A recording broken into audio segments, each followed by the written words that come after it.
क्या केरल के चुनाव में कांग्रेस की जीत होने के साथ ही ज्ञानेश कुमार के लिए केरल की जेल के दरवाजे खुलने वाले हैं? जी हां, आज की तारीख में जब भी ज्ञानेश कुमार को लेकर राहुल गांधी ये कहते हैं कि हम आपको छोड़ेंगे नहीं, तब हर कोई कहता है कि नए नियम बन गए हैं और उन नियमों के तहत अब तो इम्यूनिटी मिली हुई है ज्ञानेश कुमार को, लिहाजा राहुल गांधी चाहे भी तो ज्ञानेश कुमार का बाल भी बांका नहीं कर सकते। लेकिन क्या ये नए नियम उस पुरानी फाइल के खुलने के बाद ज्ञानेश कुमार को बचाने के लिए पर्याप्त होंगे? एक फाइल जो फाइल आज से दशकों पुरानी है, एक फाइल जो 20 साल से कहां गुम हो गई थी किसी को पता ही नहीं चला। क्या वो फाइल अब कांग्रेस खोलेगी?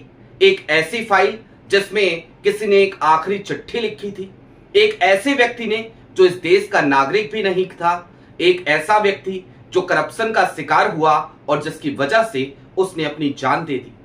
आज ज्ञानेश कुमार के, चुनाव आयुक्त के और चुनाव आयोग के मौजूदा हालिया दिनों की हरकतों पर तो बात करेंगे, लेकिन जरा 20 साल पुरानी वो फाइल एक बार फिर खोलेंगे, क्योंकि ऐसा लगने लगा है कि कांग्रेस उस फाइल को जरूर खोलेगी। नमस्कार, मैं स्वप्निल और आप मुद्दा देख रहे हैं। दोस्तों, आगे बढ़े उससे पहले वही छोटी सी अपील। मुद्दा इन दिनों एक गंभीर आर्थिक संकट से जूझ रहा है। एक तरफ हमारे मेन बैंक अकाउंट्स बीते लंबे समय से फ्रीज चल रहे हैं, तो दूसरी तरफ हमारे 2.5 साल पुराने चैनल को हमसे लंबे समय तक छीन कर रखा गया था। ऐसे में डे टू डे ऑपरेशंस में मुद्दा को काफी मुश्किलों का सामना करना पड़ता है। लिहाजा आपसे गुजारिश है, यदि आप चाहें तो स्क्रीन पर दिख रहे क्यूआर कोड या फिर के नीचे दिख रहे यूपीआई नंबर्स के जरिए मुद्दा की छोटी छोटी मदद जरूर कीजिएगा, ताकि हमारी बेबाकी यूं ही बरकरार रहे, हम खुलकर यूं ही सत्ता से सवाल भी कर सके और इस सिस्टम के लूप होल्स को आपके सामने लाकर यूं ही रखते रहें। अब आगे बढ़ते हैं, उस फाइल की तरफ चलेंगे। 2006 की उस दुखद घटना से आपको रूबरू कराएंगे, लेकिन उससे पहले जरा हालिया घटनाक्रमों को देख लीजिए। मसलन ऐसा लगा जैसे इस बार तो चुनाव आयुक्त, मुख्य चुनाव आयुक्त ज्ञानेश कुमार ने अपने चेहरे से नकाब ही उतार दिया, और ऐसा भी लगा जैसे चुनाव आयोग ने तो खुल करके इस बात को स्वीकार कर लिया कि हां भैया, हमारा और सत्ताधारी दल का यानी कि भारतीय जनता पार्टी का चोली दामन का साथ है। हम एक साथ मिले हुए हैं, एक ही थैली के चट्टे बट्टे हैं, जिसको जो करना है कर ले, जिसको जो बिगाड़ना है बिगाड़ ले। मैं किस घटना का जिक्र कर रहा हूं? आपको याद होगा टीएमसी के सांसद डेरेक ओब्रायन का हालिया दिनों का वो बयान, जिसमें वो बाहर आकर बताते हैं कि मुख्य चुनाव आयुक्त ने हमसे सीधे शब्दों में कहा, गेट लॉस्ट। जरा सोचिए, मुख्य चुनाव आयुक्त एक जनप्रतिनिधि को गेट लॉस्ट कह रहे हैं, जबकि उनकी जिम्मेदारी तो थी कि वो अपनी तरफ से ये भरोसा दिलाते कि ये एक संवैधानिक संस्था है, लिहाजा आपको डरने की जरूरत नहीं, घबराने की जरूरत नहीं, चुनाव निष्पक्ष तरीके से होंगे। लेकिन डेरेक ओब्रायन के इस बयान के ठीक बाद हमें एक ट्वीट भी देखने को मिला था, और ये ट्वीट कहीं और से नहीं बल्कि इलेक्शन कमीशन ऑफ इंडिया के ऑफिशियल ट्विटर अकाउंट से आया था, जिसमें वो टीएमसी को कुछ इस तरीके से समझाने की कोशिश कर रही थी ईसीआई, मानो वो भाषा इलेक्शन कमीशन ऑफ इंडिया की ना हो करके भारतीय जनता पार्टी की हो। अब जाहिर सी बात है, जब इस तरीके के माहौल पैदा हो जाते हैं तो चुनाव आयोग जैसी महत्वपूर्ण संस्था, संवैधानिक संस्था, जिसकी जिम्मेदारी निष्पक्ष रूप से चुनाव कराने की हो, उस पे सवालिया निशान तो उठते ही हैं, संदेह तो पैदा होता ही है। वैसे भी आज की तारीख में चुनाव आयोग की कितनी साख बची है ये आप भी बेहतर जानते हैं और हम भी। हालांकि इससे पहले राजीव कुमार ने चाहे जितना भी बेड़ा गर्क किया हो, लेकिन कम से कम उस वक्त पे राजीव कुमार के चुनाव आयोग के भीतर उसकी आंखों का पानी हमें जिंदा नजर आता था। वो आंखें छिपा करके कुछ किया करता था, लेकिन इस तरीके की बेशर्मी तो देखने को नहीं मिलती थी। खैर, अब बात भारत के सिस्टम की करते हैं। ये 2006 का साल था एक मलेशियन कॉन्ट्रैक्टर इस देश की धरती पर काम करने आया था। वो एक इन्वेस्टर भी था, वो काम कर भी रहा था। केरल में एक जेवी किया था उसने, ज्वाइंट वेंचर था और उसके तहत वो सड़क का निर्माण करा रहा था। आपकी स्क्रीन पर सबसे पहले मैं जरा एक हेडलाइन आपको दिखा देना चाहता हूं। यह हेडलाइन है indiaherald.com की और यह हेडलाइन सीधे तौर पे क्या लिखती है? Named in a suicide note, now ruling the ballot, India's darkest bureaucratic irony. इसके अलावा इंडो मलेशियन जेवी project manager commit suicide, Kerala government in fix. ये इंडिया टुडे की हेडलाइन है। आपको ये दोनों हेडलाइन क्यों दिखाई, जरा अब ये समझ लीजिए। दरअसल इंडिया हेराल्ड वाली हेडलाइन सबसे ज्यादा खुल करके बात करती हुई नजर आती है।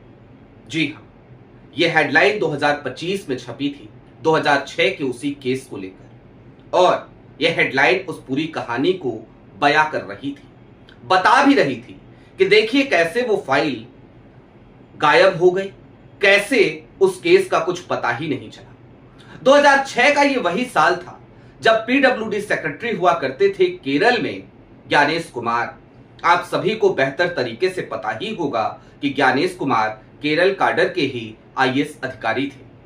वहां पर जब पीडब्ल्यूडी सेक्रेटरी के तौर पर इनकी पोस्टिंग थी, उसी वक्त पे ये प्रोजेक्ट वहां पर चल रहा था। लेकिन प्रोजेक्ट जब पूरा हुआ उसके बाद भी उस कॉन्ट्रैक्टर को पैसा नहीं मिल रहा था। वो बार बार दफ्तरों के चक्कर लगाता, परेशान होता, हताश होता। उसे लोगों को पेमेंट करनी थी और पेमेंट वो करे तो करे कैसे, क्योंकि उसका पूरा पैसा और ये पैसे का एक बड़ा हिस्सा जो उसने इन्वेस्ट कर रखा था वो फंसा पड़ा था केरल सरकार के पास। और केरल सरकार के पास जो पैसा फंसा पड़ा था वो इस वजह से उसे नहीं मिल रहा था क्योंकि जो फाइलें थी ना वो बड़ी हल्की थी। अब ये फाइलें हल्की थी, इसका क्या मतलब है, तो जरा इसको भी समझिए। वो मलेशियन कॉन्ट्रैक्टर जिसका नाम ली से बेन था, वो केरल से अपने देश लौटता है और मलेशिया में जाकर के वो एक दिन अपने घर से निकलता है, अपनी गाड़ी को सड़क के किनारे खड़ा करता है, एक पेड़ पर चढ़ता है और वहां पर अपने गले में फंदा लटकाकर लटक जाता है, यानी कि अपनी जान दे देता है। ली से बेन इस दुनिया में नहीं रहे, लेकिन अगर कुछ बचा तो ली से बेन की वो आखिरी चिट्ठी थी, जिस चिट्ठी में वो बकायदा नाम लिखकर तमाम अधिकारियों की पोल पट्टी खोल रहे थे और सबसे ज्यादा नाम जो उछला वो नाम था ज्ञानेश कुमार का, जो तात्कालिक समय पे पीडब्ल्यूडी सेक्रेटरी थे। जाहिर सी बात है, जैसे ही एक विदेशी कॉन्ट्रैक्टर इस तरीके से भारत के भ्रष्टाचार की वजह से परेशान होकर, आजिज होकर अपनी जान देता है, अपनी आखिरी चिट्ठी में आरोप लगाता है कि फलाने फलाने और ढिमकाने ढिमकाने लोग हैं जो हमें पेमेंट नहीं कर रहे क्योंकि बदले में वो एक रिश्वत चाहते हैं और मैं रिश्वत नहीं दे पाऊंगा, इस वजह से मैं जान दे रहा हूं। मैं रिश्वत इसलिए नहीं दे पाऊंगा क्योंकि मैंने क्वालिटी का काम किया है। तो फिर गाज तो गिरनी थी, तो गाज गिरी भी। पीडब्ल्यूडी सेक्रेटरी के तौर पर कार्यरत ज्ञानेश कुमार को तत्काल प्रभाव से ट्रांसफर कर दिया जाता है। क्या गाज गिरना सिर्फ ट्रांसफर है? अब ये सवाल आज की तारीख में कई लोगों को जरूर खटक रहा होगा। एक जांच भी बैठती है और 2006 के उस केस को आज आप चाहे जितनी भी मशक्कत करके खोजने की कोशिश करें, चाहे जितने भी सोर्सेस लगा लें, चाहे जितनी भी आरटीआई डाल लें, आपको यही पता चलेगा कि भाई वो फाइल कहां गायब हो गई, पता ही नहीं। पता नहीं जमीन खा गया या आसमान निकल गई। लेकिन अब जरा वर्तमान में लौट आई।